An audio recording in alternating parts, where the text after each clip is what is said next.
All right, and welcome back to the channel, everybody. And yes, happy 250th America. What a good day. July 4th, so you guys will get to see this on the 5th. But got a couple of small things to take care of today. We've been taking care of the F4, taking care of some minor maintenance issues. So one thing I wanted to mention, and I got this question a while back, is for in-flight refueling, what does that look like on an Air Force Phantom? Let me show you. This is the in-flight refueling door on an F4 Phantom. It pops up out of the spine of the aircraft, and this is what it looks like.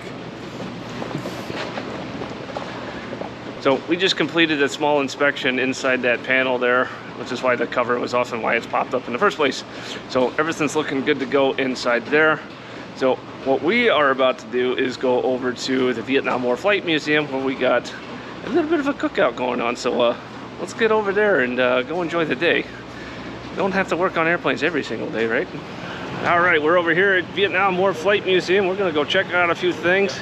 Again, celebrating the 250th of the United States of America. So let's go take a wander around, because there's a special airplane that I know a lot of you guys love that happens to be back here. So let's go take a peek. All right, so here we are with the featured airplane last week, the F-100 Super Sabre, this one being an F model. And this is surprising to a lot of people that, yeah, it's an F-100. They don't realize how big this airplane is. Now keep in mind, here's the leading edge of the wing, right here at the wing root, here on the right hand side. I am over 6 feet tall, and this is where the wing starts, is about eye level with me. So yes, she is a very large airplane, very light for her size, but it's still physically it's a large airplane. So let's take another peek in here. Obviously, the National United States Armed Forces Museum, they keep all their CH-46s here, the C-Knights, and they got 6 flyable CH-46s. And then we got a nice little collection of other things in here, like the MiG-21, which is undergoing some very heavy maintenance right now. We got the 17, the MiG-17. The MiG-15 is, I believe it's over at Lone Star Flight Museum. Don't quote me on that, because I haven't walked over there to know that for certain, but that's where she is. And visibly, a 15 and a 17 look very similar. One of the biggest details on a 17 versus 15, count the number of wing fences. That's these little vertical dudes right here in the wing. On a 17, there are 3. On a MiG-15, there's only 2.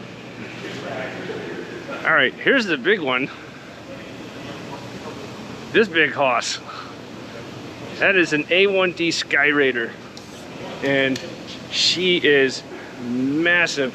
This is the largest radial engine that runs on this airfield, this Wright 3350. This thing is big. She's amazing. She sounds good, flies good. All right, so with the Skyraider, so she is undergoing annual inspection right now, to my knowledge. And so a lot of the panels have been taken off for engine inspections and everything like that. One surprising feature that this one still retains, and let me kneel down here. This is one of the panels that you saw were missing up there. That is armor plate. And it's thick, and it's very heavy, and also very difficult and awkward to put on and off the airplane for the guys that have done this. Big, massive prop. And then spin around behind me, we also got the L-39.